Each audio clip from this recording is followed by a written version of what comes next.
नमस्कार, आप देख रहे हैं संवाद और मैं हूं आशीष कुलश्रेष्ठ।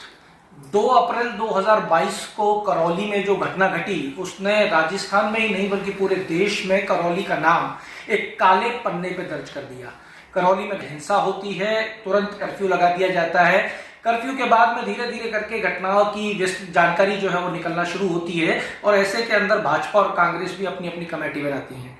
आज हमारे साथ है राठौड़ साहब, जो भाजपा द्वारा बनाई गई कमेटी के प्रभारी भी हैं।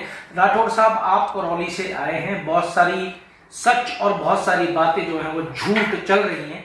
करौली पे आपकी पहली प्रतिक्रिया क्या है? करौली के अंदर जिला प्रशासन ने 7 दिन पहले हिंदू नववर्ष पर जुलूस निकालने की अनुमति दी।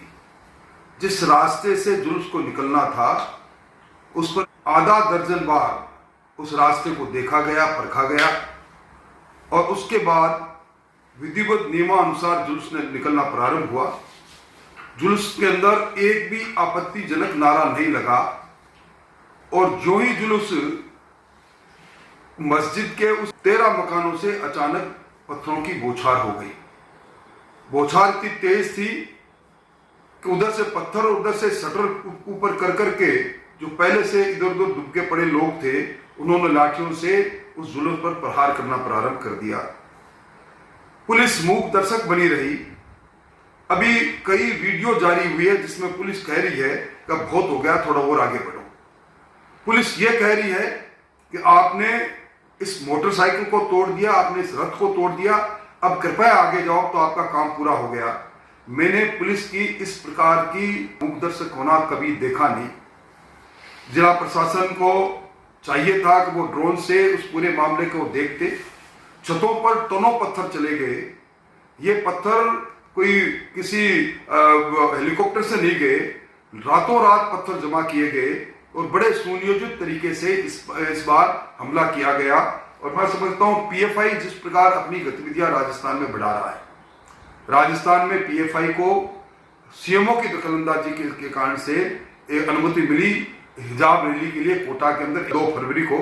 पीएफआई के प्रदेश अध्यक्ष ने जो पत्र लिखा 1 अप्रैल को मुख्यमंत्री जी को गृह मंत्री के रूप में, और ये कहा कि 2 अप्रैल से लेकर 4 अप्रैल के मध्य में राजस्थान के अंदर तनाव होगा, राजस्थान में सांप्रदायिक सद्भाव बिगड़ेगा। उनकी ये चेतावनी सिर्फ सही साबित हुई। मैं समझता हूं सुनियोजित तरीके से जिस प्रकार अचानक पत्थरों से हमला किया गया, लाठियों से हमला किया गया, तलवारों से हमला किया गया। मैं दर्जनों घायलों से मिलकर आया हूं, चाकू से घायल उस व्यापारी से भी मिला हूं।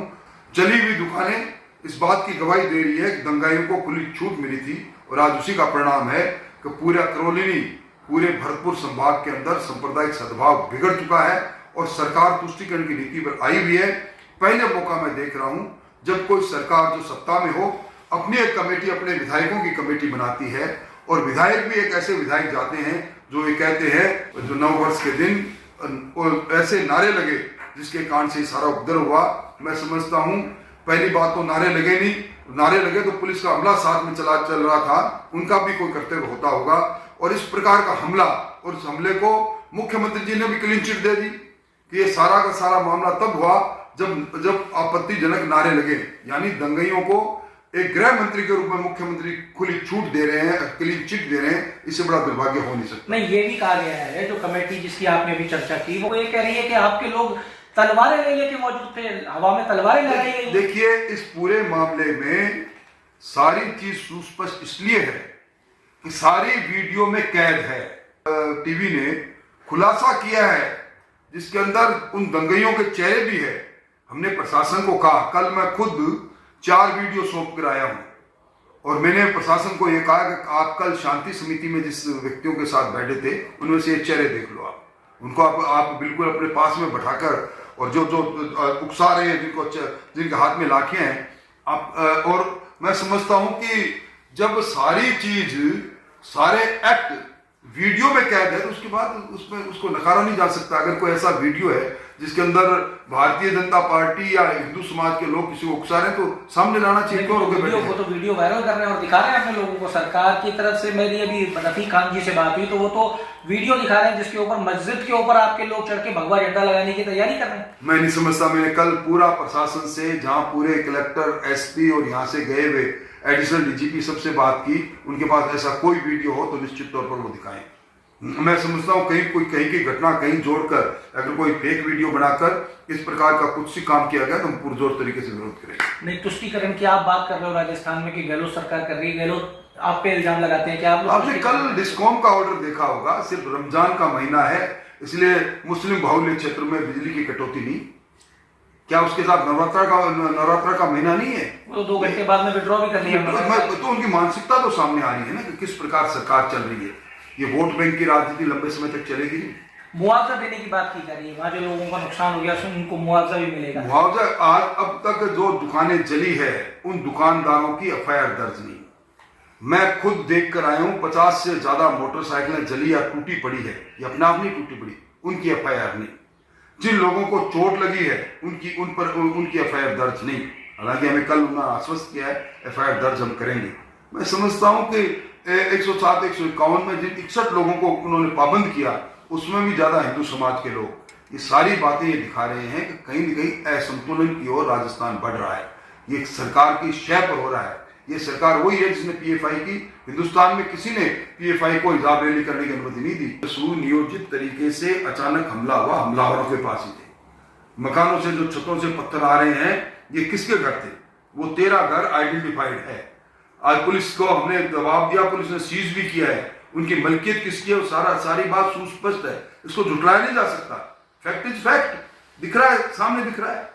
नहीं, कांग्रेस ये कह रही है पेट्रोल के जो बम थे वो आपकी तरफ से पहले शुरुआत। अगर एक पेट्रोल का बम उस जुलूस में किसी व्यक्ति के पास था तो जो वो कहे मैं दंड का व्यक्तिगत तौर पर दंडभागी होगा। हवा में बातें फेंक देना, ये मैं समझता हूं जिन लोगों की इतनी चोटें लगी हैं, मकान जले हैं, जो 2013 के दंगों में करौली के अंदर प्रख्यात और विख्यात लोग हैं, वो अगुवाई कर रहे हैं, उसके बाद उनको बचाने की कोशिश कर रहे हैं। इस प्रकार सांप्रदायिक सद्भाव बनेगा। एक राजधर्म नहीं है कांग्रेस का, राजधर्म निभाना चाहिए उनको। एक बात और आती है निकल के सर के करौली के अंदर ये कहा जाता है कि रूट को फॉलो नहीं किया। क्या देश के अंदर रूट फॉलो करना पड़ेगा? अगर रूट दिया है तो रूट को फॉलो करना चाहिए, मैं इसका पक्षधर हूं। और रूट को फॉलो नहीं है तो प्रशासन को बताना चाहिए कहां रूट डाइवर्ट हुआ। प्रशासन अपनी बात तो साफ कहना है, चुप क्यों हो? हमने कल पूरा खोद के पूछा है, उसी रूट पर गया जो रूट निर्धारित किया गया था। एक भी किसी के हाथ में माइक नहीं था, सिर्फ डीजे चल रहा था, उसमें जय श्री राम के नारे लग रहे थे, एक ही नाम जय श्री राम।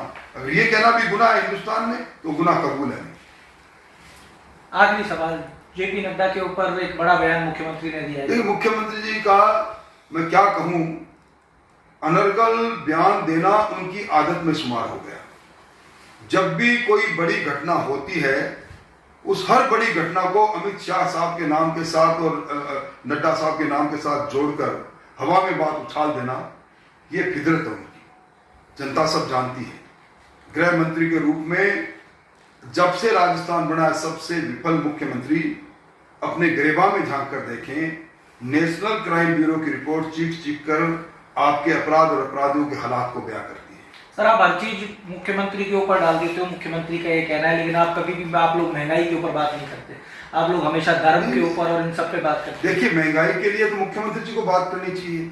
इन्होंने अपने घोषणा पत्र में महंगाई नियंत्रण के लिए पुख्ता कदम उठाए जाने का वादा राजस्थान के आवाम के साथ किया था। और अब सरकार की आधी से ज्यादा उम्र बीत गई तो इन्होंने कौन कौन से कदम उठाए? ये तो इनका काम था। इन्होंने कहा था हम पेट्रोल और रसोई की गैस की कीमतों को नियंत्रण करेंगे, इनका काम था। ये कैसे करते नियंत्रण? ये इन्होंने फिर वादा क्यों किया? ये अगर ये नहीं कर सकते थे तो वोट की फसल काटने के लिए वादा क्यों किया इन्होंने? आज राजस्थान एक भी किसी के हाथ में माइक नहीं था, सिर्फ डीजे चल रहा था, उसमें जय श्री राम के नारे लग रहे थे, एक ही नाम जय श्री राम। अगर ये कहना भी गुनाह है हिंदुस्तान में तो गुनाह कबूल है। आखिरी सवाल, जेपी नड्डा के ऊपर एक बड़ा बयान मुख्यमंत्री ने दिया है। देखिए मुख्यमंत्री जी का मैं क्या कहूं, अनर्गल बयान देना उनकी आदत में शुमार हो गया। जब भी कोई बड़ी घटना होती है उस हर बड़ी घटना को अमित शाह साहब के नाम के साथ और नड्डा साहब के नाम के साथ जोड़कर हवा में बात उछाल देना, ये फितरत है उनकी, जनता सब जानती है।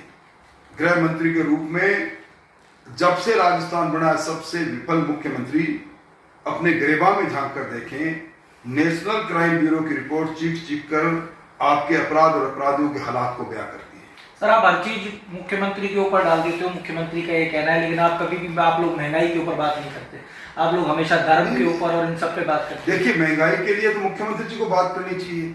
इन्होंने अपने घोषणा पत्र में महंगाई नियंत्रण के लिए पुख्ता कदम उठाए जाने का वादा राजस्थान की आवाम के साथ किया था, और अब सरकार की आधी से ज्यादा उम्र बीत गई, तो इन्होंने कौन कौन से कदम उठाए? ये तो इनका काम था। इन्होंने कहा था हम पेट्रोल और रसोई की गैस की कीमतों को नियंत्रण करेंगे, इनका काम था। ये कैसे करते नियंत्रण? ये इन्होंने वादा क्यों किया? ये अगर ये नहीं कर सकते थे तो वोट की फसल काटने के लिए वादा क्यों किया इन्होंने? आज राजस्थान में सर्वाधिक रेट है डीजल पर, पेट्रोल पर। आज राजस्थान में सर्वाधिक महंगी बिजली है। आज राजस्थान में सर्वाधिक मंडी टैक्स सबसे ज्यादा है, और उसके बाद ये महंगाई का ढोंग करते हैं, महंगाई कम करने की बात करते हैं, महंगाई को लेकर दोषारोपण करते हैं। राज्य सरकार के कदम बताइए। इन्होंने कहा था कि हम किसानों को उनके उत्पाद का उचित मूल्य दिलाने के लिए हस्तक्षेप योजना लेकर आए, क्यों नहीं लेकर आए? कितने किसानों को इन्होंने सरकारी धन से उनकी फसल के खरीद के अंदर पैसा दिया मध्य प्रदेश की तर्ज पर?